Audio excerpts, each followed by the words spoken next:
आरहत वाङ्मय में कहा गया है, शुश्रूषये आयर्यप्पमत्तो। आज जैन श्वेतांबर तेरापंथ धर्म संघ के मर्यादा महोत्सवों की परंपरा में 159वें वर्ष का मर्यादा महोत्सव त्रिदिवसीय समारोह शुरू हुआ है और यह प्रथम दिवस जिसमें सेवा के बारे में प्रस्तुतियां की जाती हैं और नियुक्तियां भी की जाती हैं। सेवा एक जीवन की और आत्मा की पूंजी होती है। कोई भी आदमी हो जो भी निष्काम भाव से और पवित्र भाव से पवित्र सेवा करता है, वह स्वयं को लाभान्वित कर लेता है या अलाभ से बचा लेता है। यहाँ तक कहा गया उत्तराध्ययनानि में कि वैयावृत्य के द्वारा तीर्थंकर नाम गोत्र का बंधन जीव कर लेता है। सेवा जिस संगठन में होती है वह संगठन की चिरजीविता का एक स्तंभ बना हुआ रह सकता है और जो साधु संस्था है, फिर हमारा धर्म संघ है, तो हमारे धर्म संघ की सुंदरता का एक अंग सेवा है। हमारे साधु साध्वियां सेवा करते हैं, भले संतों को देख ले, भले साध्वियों की ओर ध्यान दे ले, सेवा करते हैं। सेवा केंद्रों में भी सेवा की जाती है और सेवा केंद्रों के अतिरिक्त भी स्फुट रूप में भी जहाँ कहीं छोटी मोटी अपेक्षाएं पड़ जाती हैं तो साधु साध्वियाँ अपने आप को सेवा के लिए नियोजित समर्पित कर देते हैं। वृद्ध संतों की सेवा, इधर वृद्ध साध्वियों की सेवा, अक्षम चारित्रात्माओं की सेवा, और भी अनेक रूपों में सेवा देने वाले सेवा देते हैं। यों तो सेवा के अनेक रूप हैं, विभिन्न संदर्भों में सेवा का दर्शन किया जा सकता है। उसका एक रूप है परिचर्यात्मक सेवा। आज जिस सेवा की चर्चा हो रही है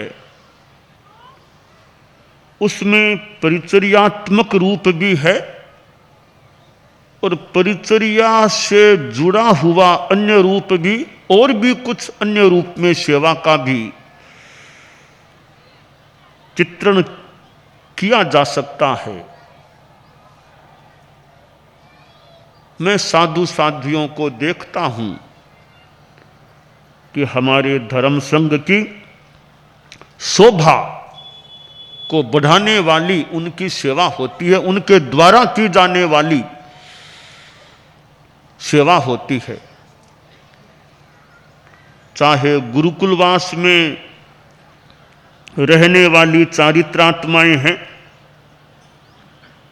और चाहे बहिर्विहार और सेवा केंद्रों में सेवा देने वाली चारित्रात्माएं हैं,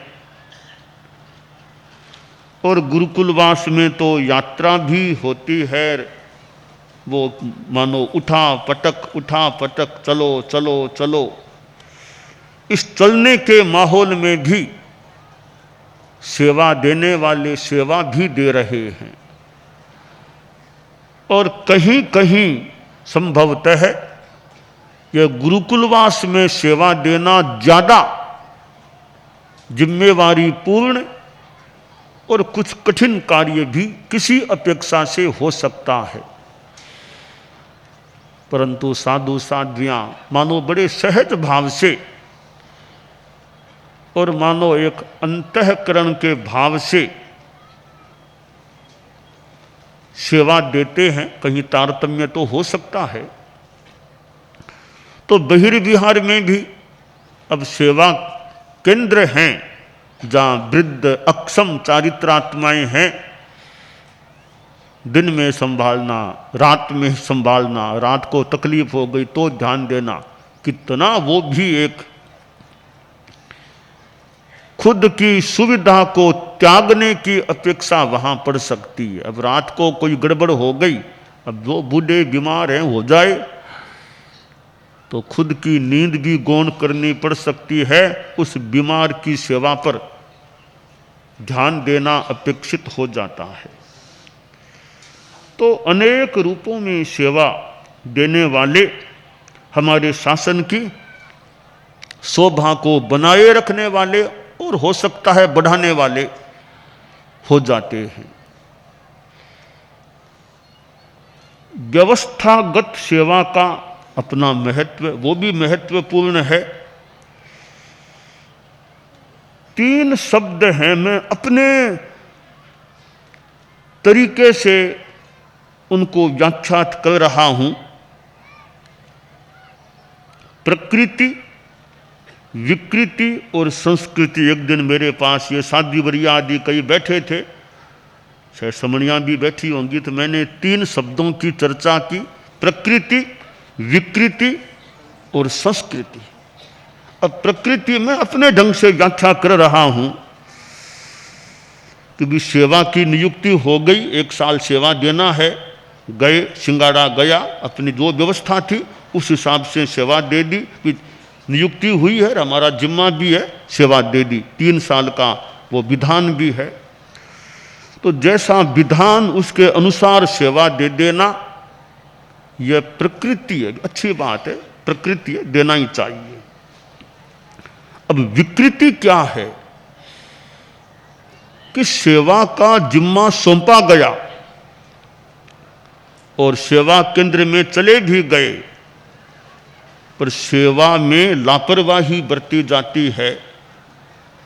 वृद्धों ग्लानों के प्रति जो सहानुभूति पूर्ण दायित्व निर्वाह होना चाहिए, उसमें कमी रहती है।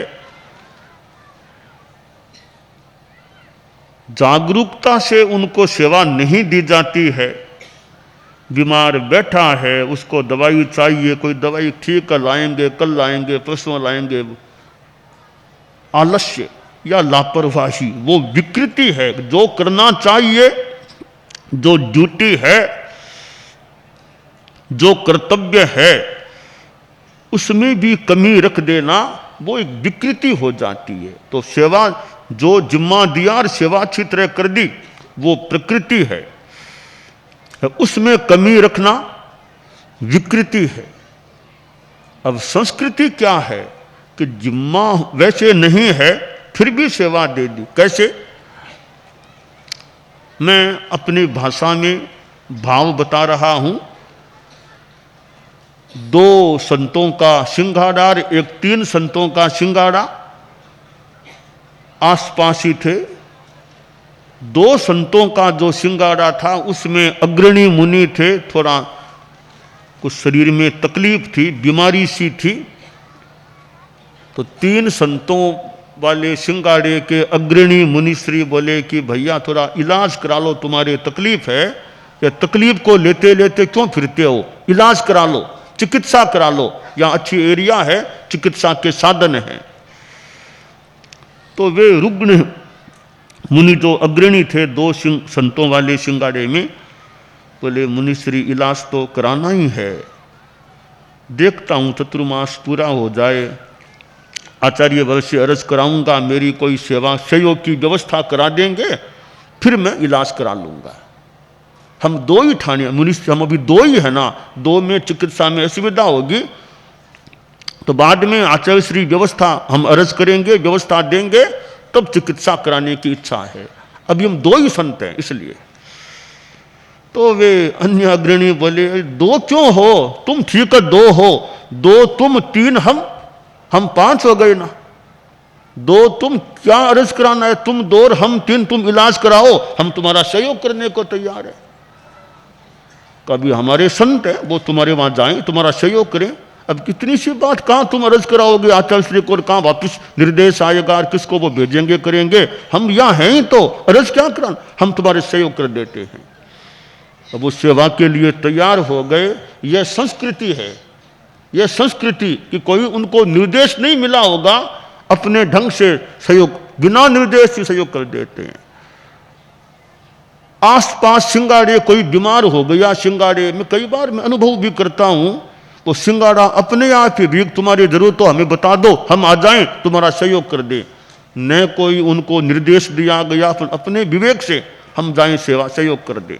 यह हमारी संस्कृति है। तो प्रकृति में रहना ठीक है, विकृति में जाना गलत है, और संस्कृति में रहना और ज्यादा ठीक होता है। तो हमारे धर्म संघ में यह संस्कृति मजबूत रहे, प्रकृति भी रहे और संस्कृति भी मजबूत रहे, विकृति न आए। हालांकि साधु साध्वियां हैं तो समणियां भी वैसे सेवा करती है, समण श्रेणी भी, वो समणियां समणी की सेवा अपनी विधि व्यवस्था से अनेक बार समणियां साधियों की भी सेवा में अपना योगदान दे चुकी है। कितनी बार समणियों ने साधियों की सेवा की है, शारीरिक या वो चिकित्सा संबंधी भिन्न समाचारी जो भी। तो सेवा का संस्कार हमारे भीतर में चला जाए, ऊपरी ऊपरी तक नहीं। दवाई एक तो ऊपर, वो दवाई भीतर तक चली जाए, अंदर तक चली जाए, ऐसी स्थिति बन जाए। वो कभी कभी कोई थोड़ा सा दाग और ऊपर वाले कपड़े पर पड़ता है, वो नीचे तक चला जाता है, नीचे तक कपड़ा उस दाग से युक्त हो जाता है। तो यह सेवा का संस्कार भीतर तक चला जाए कि हम सेवा के लिए तैयार हैं। साधु साध्वियों ने अपनी भावना या निवेदन प्रस्तुत किया कि हमें सेवा का अवसर दें। और सेवा वैसे तो ये 3 साल की बात है, तो गुरुकुलवास वालों के लिए भी व्यवस्था तो वही है, सभी के लिए। गुरुकुलवास में रहो चाहे न्यारा में रहो। हमारे मुनिश्री धर्मवीर जी स्वामी हैं, पहले चाकरी भी कर चुके हैं, आपने छापर में भी पहले चाकरी दी थी। ऐसे गुरुकुलवास में काफ़ी वर्ष रहे हैं, फिर बीच में चाकरी भी की है। हालांकि 3 साल पूरे हुए कि नहीं अभी अलग बात है, वो तो पर चाकरी आपने भी दी है। तो चाकरी सब पर है मोटा मोटी, किसी को बख्शीश आदि आदि अलग बात है, या स्थितियां अलग बात है। अनेक साधु चारित्रात्माएं ऐसी होंगी जो 3 वर्षों का जिम्मा है उसको पूर्णतया संपन्न कर चुके हैं। अनेक चारित्रात्माएं ऐसी हैं, 3 वर्ष का अपना जिम्मा पूरा कर दिया, मानो कि उस ऋण से उऋण हो गए हैं। बहुत अच्छी बात है, साधुवाद है। और वे तो और बड़ी बात है, 3 साल नहीं 3 से भी ज्यादा वर्षों तक सेवा दे चुके हैं। वो तो और भी बड़ी बात है। मानो कि उन्होंने तो उल्टा संघ पर कर्जा डाल दिया है कि ज्यादा सेवा दे दी उन्होंने, तो अपना कर्जा उतार दिया और ज्यादा सेवा करके किसी रूप में मानो एक संघ पर एक बड़ा और ज्यादा सेवा की है, उन्होंने अतिरिक्त सेवा दी है।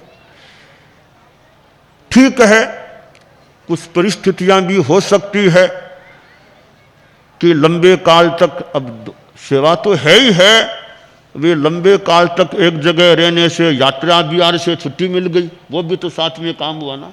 एक जगह रहना हो गया तो यात्रा से छुट्टी मिली, न बिहार करना न बोझा उठाना, वो सारी छुट्टी हो गई, एक जगह ही रहना है, तो चलने का वो श्रम कम हो गया और चलने में घंटे घंटे लगते हैं वो उनका बच गया। अपना और काम, उसका उपयोग और कहीं काम में करो। तो अनेक फैक्टर्स एक घटना के पीछे वैसे तो देखे जा सकते हैं। फिर भी 3 साल से ज्यादा सेवा देना भी अपने आप में एक संघ को तो एक उन्होंने सुविधा ही दी ना कि भी एक सेवा में सहयोग दे दिया। तो जो 3 साल सेवा दे चुके वे उऋण हो गए हैं और 3 साल से भी ज्यादा सेवा दे दी है उन्होंने, तो बड़ी संस्कृति का मानो एक किसी संदर्भ में काम किया हो सकता है। सेवा जहां व्यवस्थित रूप में नहीं होती है तो वहां कुछ संघ की चिरजीवितता की स्थिति में कमी आने की संभावना हो सकती है। तो इसलिए हमें सेवा के प्रति हमेशा जागरूक यथोचित यथासंभवतया रहना ही चाहिए। और यह सेवा की व्यवस्था का जो कार्य है, हमने गुरुदेव तुलसी को देखा, वे कितनी सेवा करते थे। मर्यादा महोत्सव के दिन होते, बड़ा मर्यादा महोत्सव होता तो मुझे याद है वे संतों की परीक्षा पश्चिम रात्रि में किया करते थे। जितना मुझे याद है पश्चिम रात्रि में संतों की पूछा और दिन में साधियों की पूछा होती और फिर वो व्यवस्था का कार्य होता, किसके साथ किसको देना करना। तो संतों के संदर्भ में गुरुदेव कई बार अमुक संत को बुलाओ, अमुक को बुलाओ, उससे बात करते करते व्यवस्था देते, नियुक्ति करते। और मर्यादा महोत्सव के दिनों में वो इतना उनके सामने चतुर्मासों की व्यवस्था करना, वो करना, संतों की शादियों की व्यवस्था, और कभी गोष्ठियाँ, कभी बड़ी गोष्ठियाँ, कभी चिंतन गोष्ठियाँ, कई तरह के उपक्रम चलते रहते। और उन्होंने तो लगभग 61 वर्षों तक, यानी आचार्य और गणाधिपति काल को मिला लें तो करीब 61 वर्षों का उनका कार्यकाल रहा। और उन्हें आचार्य महाप्रज्ञ जी जैसे एक सहयोगी भी प्राप्त थे और युवाचार्य बना चुके थे महाप्रज्ञ जी को। फिर भी गुरुदेव तुलसी सक्रिय रहते अपने काम में, वो काम में सक्रिय रहते। ऐसा नहीं कि अब मैं छोड़ दूं, काम में बड़े सक्रिय रहते। और उनका यह भी संभवतः चिंतन था कि महाप्रज्ञ जी आगम आदि का काम करते हैं, इनके काम में बाधा ज्यादा न पड़े, ये काम मैं थोड़ा संभालता रहूं, करता रहूं। और बहुत बार मैंने देखा युवाचार्य महाप्रज्ञ जी भी साथ में पास में विराजते, दोनों विराज करके कभी मुझे भी पास में, मुझे भी साथ बिठा लेते और ये व्यवस्था संबंधी लेखन करना, निर्णय करना, चिंतन करना। तो और साध्वी प्रमुखा कनक प्रभा जी उस जमाने में थी, तो उनका तो बड़ा साध्यों संबंधी व्यवस्था में उनका चिंतन, परामर्श, निवेदन, वो भी यो कार्य से बिल्कुल अभिन्न रूप में, खासकर साध्यों की व्यवस्था के कार्य से जुड़ी हुई रहती।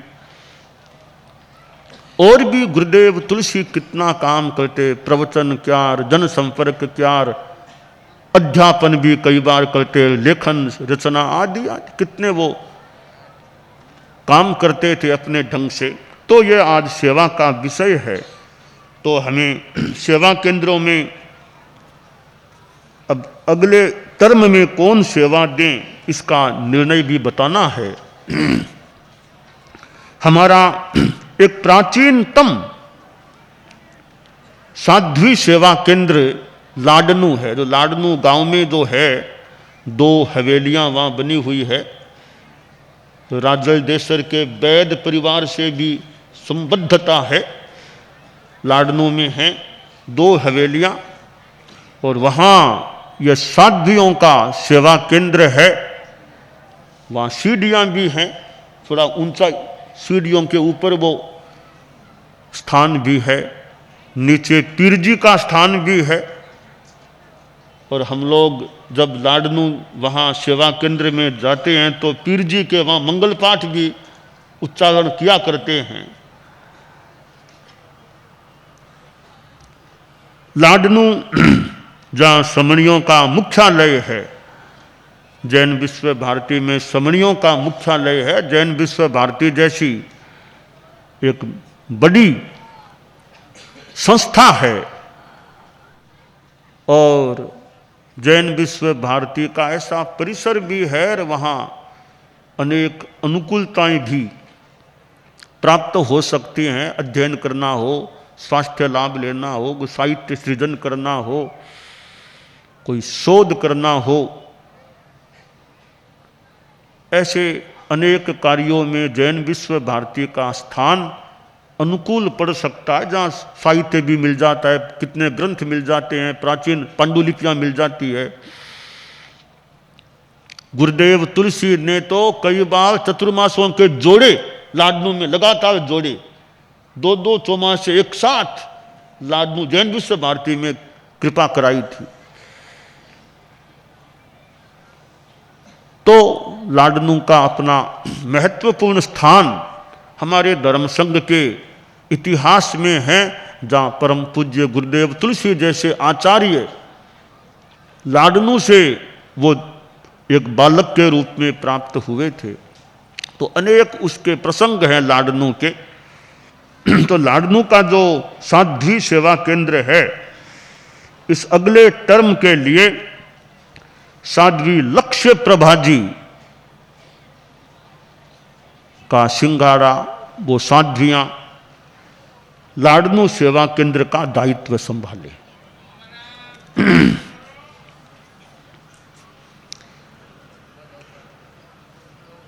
लाडनू के पास ही बीदासर है, उसे समाधि केंद्र कहा जाता है। और हमने इससे ठीक पहला मर्यादा महोत्सव सन 2022 का गिदासर में किया था। और गिदासर में कभी मुझे चतुर्मास भी करने का मेरा मनोभाव है। गिदा चतुर्मास करने का मेरा मनोभाव है। जब कभी योग है, नियति है, जैसा भी मेरे मन में भाव है, गिदासर में एक चतुर्मास में करूं जब कभी मौका आए। तो वे समाधि केंद्र है।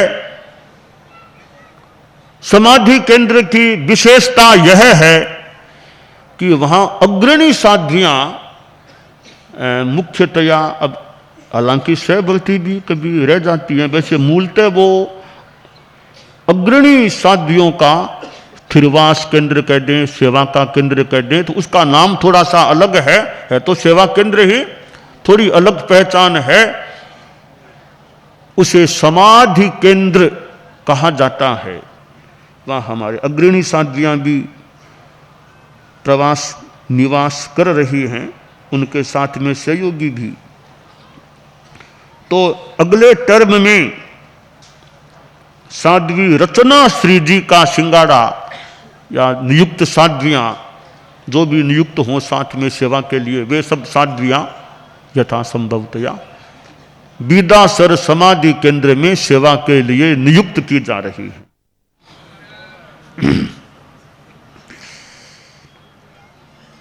बीदासर से और आगे बढ़ें तो श्री डूंगरगढ़ आ जाता है। और श्री डूंगरगढ़ भी एक थड़ी का एक अच्छा क्षेत्र है जहाँ वर्षों से सेवा केंद्र जारी है, चालू है। और वहाँ पास में ही वो हॉस्पिटल भी, गुरुदेव तुलसी के नाम से चिकित्सालय भी है। तो उसका होना भी मेरे ख्याल से एक अनुकूलता की स्थिति बहुत दूर नहीं है, निकट में ही वो चिकित्सालय हॉस्पिटल है, आचार्य तुलसी के नाम से है। तो श्री डूंगरगढ़ में उस सेवा केंद्र के स्थान, जो मालू परिवार का वो भवन है, स्थान है, कोई ज़माने में तो वो भादानी परिवार का था, मैंने पहले देखा भादानी परिवार, अब वो मालू भवन कह दे, मालू परिवार का है। वहाँ अभी साध्वी सेवा केंद्र है। तो वहाँ अगले टर्म में सेवा देने के लिए मैं साध्वी संपूर्ण यशाजी के ग्रुप को नियुक्त करता हूँ। वे साध्वियाँ वहाँ सेवा दें।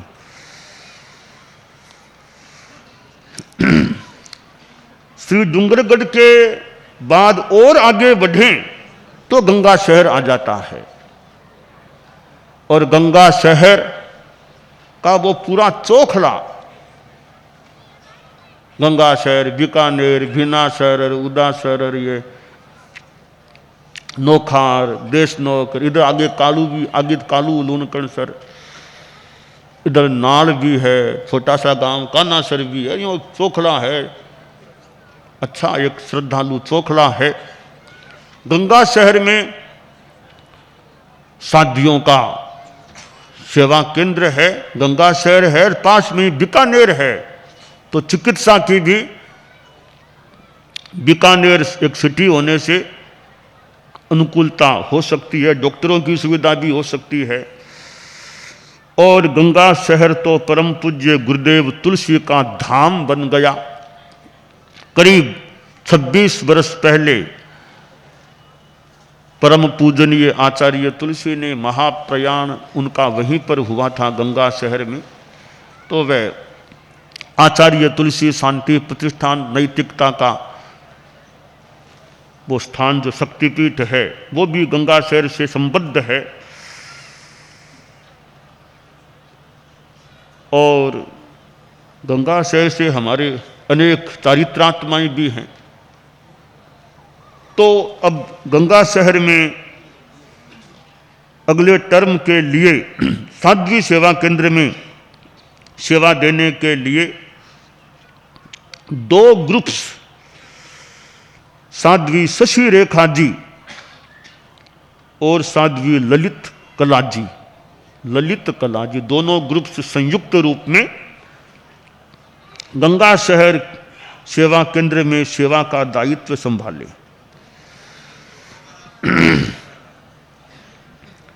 हमारे संतों के भी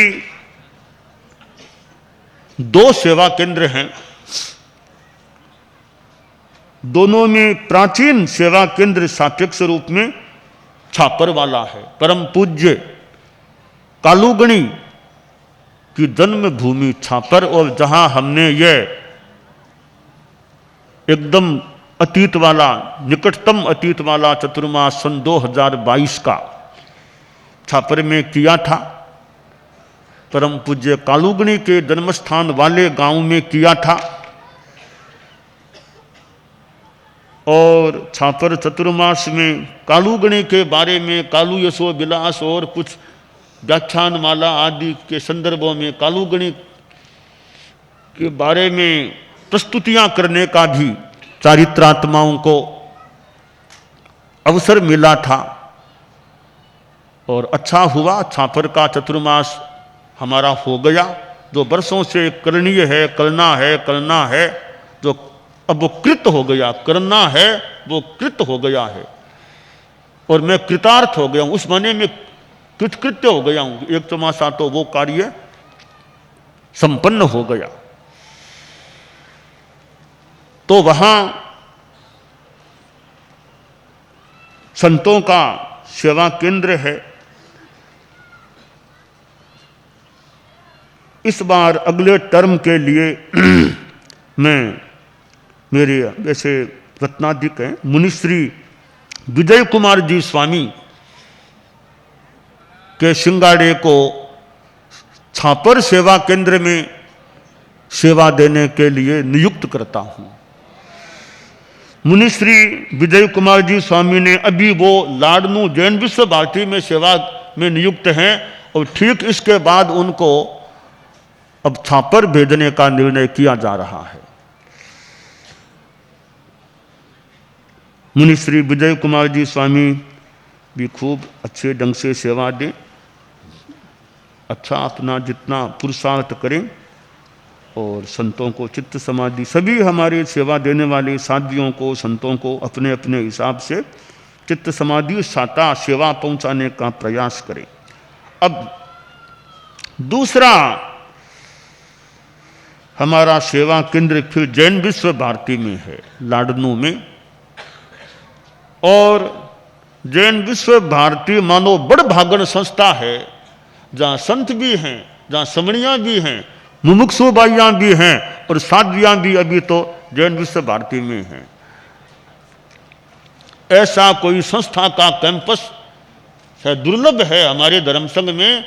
एक ही कैंपस में संत भी, साध्वियाँ भी, समणियाँ भी, मुमुक्षु बाइयाँ भी, बड़ भागन संस्था है मानो, जहाँ चारित्रात्माएं समणियाँ जहाँ प्रवास करती है। वो तो आश्रम क्या महाआश्रम का जो भी एक शब्द कहें ऐसा रूप है, जहाँ तपस्वी रहें उसको आश्रम कह दो, कुछ भी कह दो, महाआश्रम कह दो।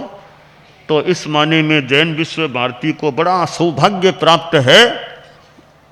इतनी तपस्वियों साधुओं को स्थान देने का मानो लाभ मिल रहा है जैन विश्व, इतनों का सह्यातर, साधुओं का भी साध्वियों का भी सह्यातर बनने का मौका प्राप्त हो रहा है। तो वहाँ जो संतों का सेवा केंद्र है, वहाँ अगले टर्म के लिए मैं, वो भी मेरे से रत्नाधिक संत हैं मुनिश्री रणजीत कुमार जी स्वामी, उनके सिंगाड़े को मैं वहाँ जैन विश्व भारती लाडनू में अगले टर्म में सेवा देने के लिए नियुक्त करता हूँ। अब एक हमारा उप सेवा केंद्र जो हरियाणा हिसार में है, यानी वह एक परिष्ठ अपेक्षावश मानो स्थापित किया हुआ है। उसको मैंने उप सेवा केंद्र की संज्ञा दे रखी है। तो वहाँ साध्वी राजकुमारी जी जो एक योग मौन इस साधना में रहने वाली साध्वी जी, और फिर उनकी सहवर्ती जो साध्वियाँ रही हैं, ऐसे कुल 3 साध्वियाँ अभी वहाँ उस उप सेवा केंद्र में हैं। एक सिंगाड़े में ही वो रहने वाली रही है। वो 3 साध्वियाँ, राजकुमारी जी अपनी अच्छी साधना करते रहे, अपना जो मौन ध्यान जप स्वाध्याय, अब तो अवस्था भी है तो और ज़्यादा जितना अपना चित्त समाधि में रहना, अच्छी साधना करना, एकदम समता आत्मस्थता में रहना, जितना हो सके अपनी ओर से उतना सहयोग दे देना। क्यों सेवा तो ऐसी चीज है कि थोड़ा थोड़ा काम तो वृद्ध आदमी भी जो कर सके वो कर सकता है। ठीक है, इतना दूर नहीं जा सकता ये हाथ, यहां तक का तो काम कर सकता है ना। तो जितना काम कर सके कोई भी वृद्ध है, जितना आदमी परावलंबन से बच सके उचित रूप में उतना बचना बढ़िया। परावलंबन गृहस्थ हो या साधु, जितना उचित संभव यथोचित परावलंबन से आदमी बचे। संस्कृत का तो एक श्लोक है, सर्वम परवशम दुखम सर्वमात्मवशम सुखम, कि परवश होना या परवश होना तो दुख है, स्ववश रहना आत्मवश रहना सुख है। इसका दूसरा मैं दूसरा अर्थ, एक तो यह अर्थ है भी अपना काम जितना स्वावलंबी रूप में रहे, परावलंबी न रहे, वो बढ़िया। दूसरा अर्थ यो मैं अपने तरीके से करना चाहूंगा कि जितना परवशता, पदार्थों की वशीभूतता, आसक्ति, वो दुख है। आत्मवश, अपने आत्मा के वश में रहना, अपने आप पर कंट्रोल रखना, यह सुख होता है। तो हिसार उपसेवा केंद्र जो है, वहां अगले टर्म में सेवा देने के लिए मैं साध्वी शुभ प्रभा जी के सिंगाड़े को, ग्रुप को नियुक्त करता हूं, वे वहां सेवा दें।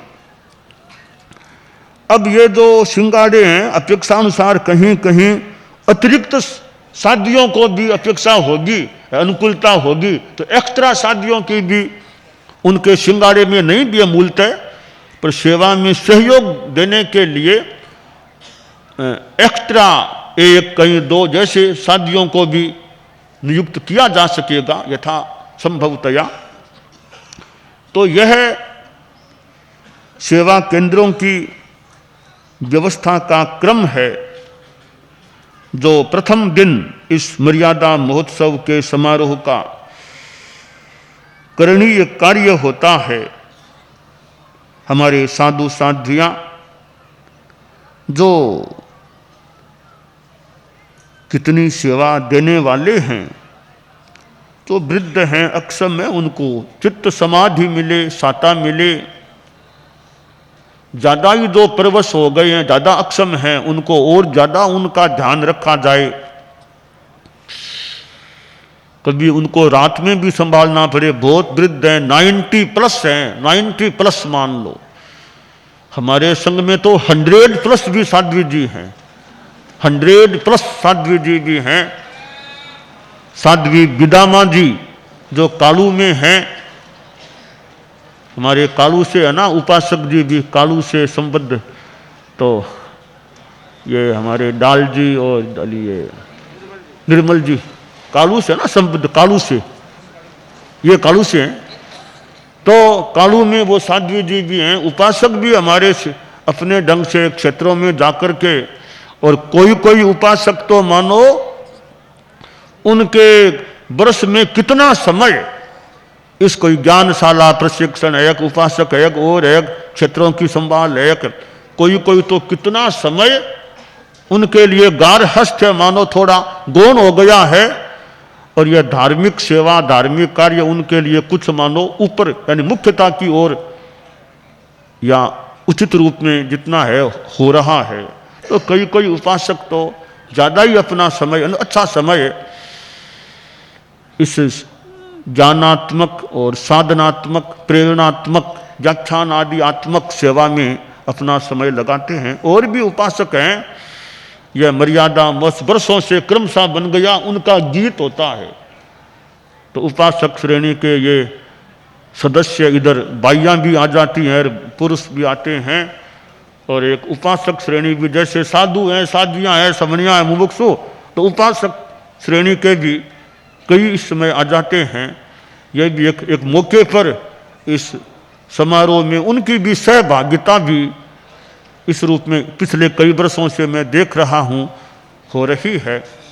तो उपासक श्रेणी भी अपने ज्ञान का जितना समय मिले, अनुकूलता मिले, विकास करते रहे।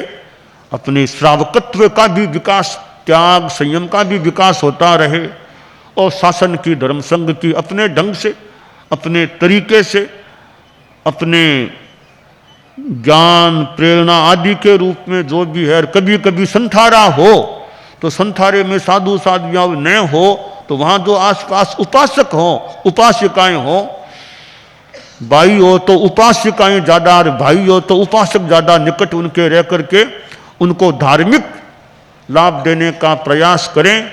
और कभी कभी कोई पचकाने वाला न हो संथारा, उपासक अच्छे वहां है, जानकार हैं, तो उपासक संथारा पचकाने का भी लाभ ले सकते हैं। फिर उनको सुनाने में, उनको सहयोग देने में ढाल, गीतिका, नवकार मंत्र आदि आदि का पाठ करके भी उनको लाभ दे सकते हैं। तो उपासक श्रेणी पर्यूषण तक ही नहीं, 12 महीने जहां जब मौका लगे भी यहाँ मौका है सेवा देने का तो वे, और कहीं गांव में मान लो साधु साधियाँ नहीं है तो कभी कोई प्रोग्राम व्याख्यान ऐसा रूप स्वाध्याय शनिवार की सामायिक है तो उपासक हो रहे हैं तो वो अच्छे ढंग से तेरापन प्रबोध को आगे चलाने का, कभी व्याख्या करने का, ऐसे अनेक रूपों में उपासक उपासिकाएं जो उपासक श्रेणी है वे धार्मिक सेवा का अच्छा लाभ ले सकती है। तो उपासक श्रेणी भी अपना अच्छा विकास करती रहे।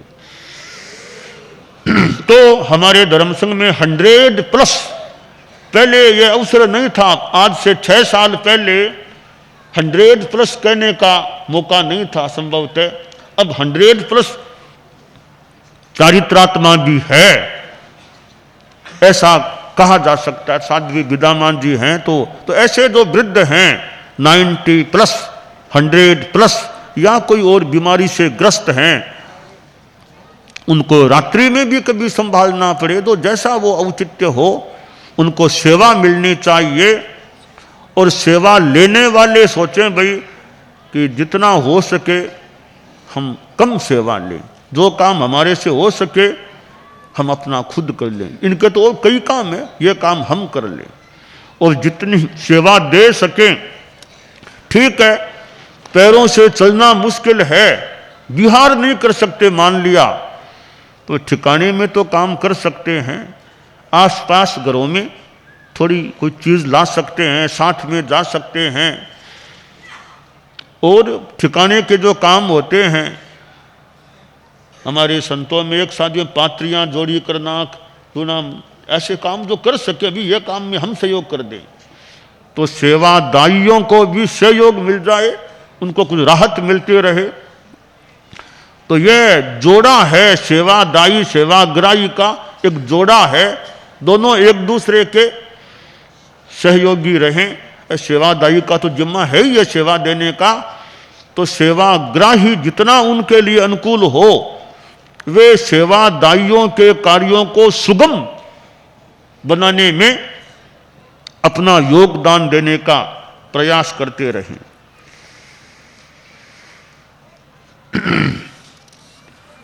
वैसे सेवा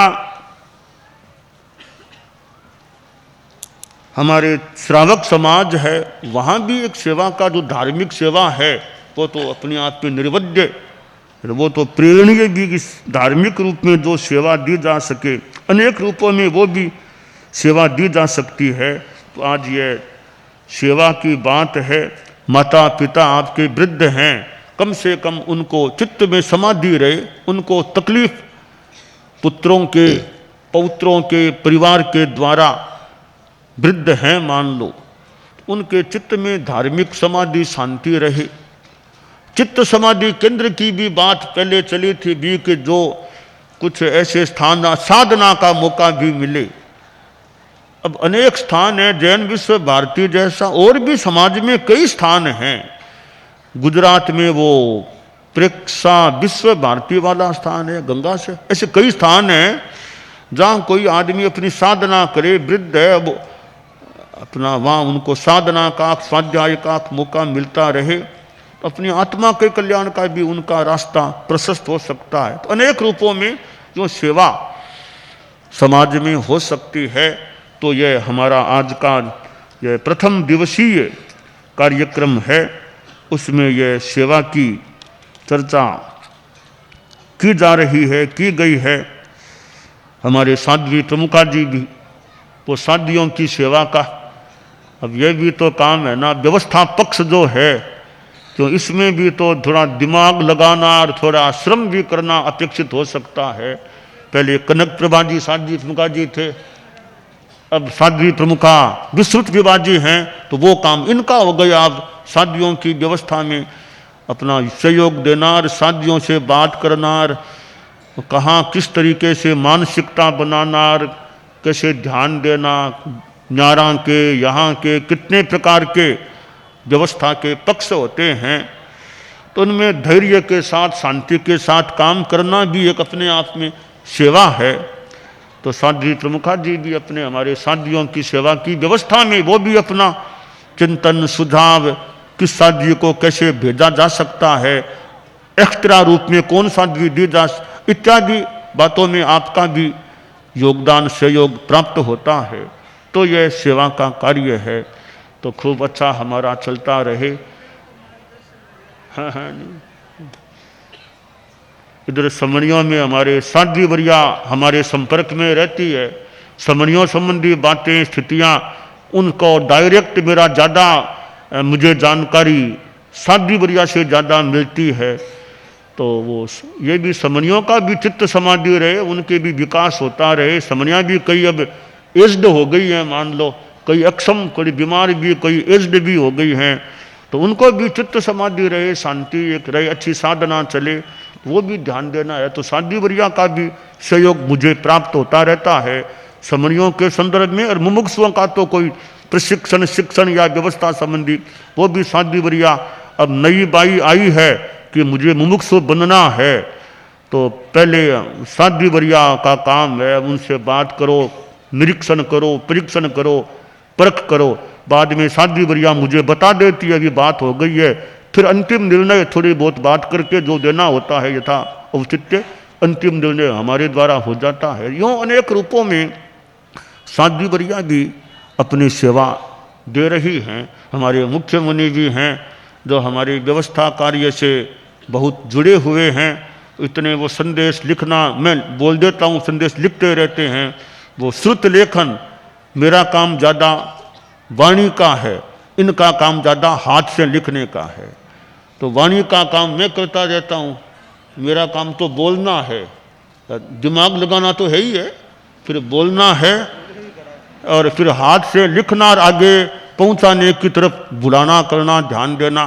तो मुख्य मुनि का भी दिन में एक, रात में एक, हमारे व्यवस्था पक्ष में, क्योंकि एज ए सचिव मेरे साथ ये जुड़े हुए हैं, तो व्यवस्था प्रबंधन के कार्य में तो मुख्य मुनि का भी हमारे संघीय कार्यों में वो योगदान, सेवा, सहयोग हमें प्राप्त होता रहता है।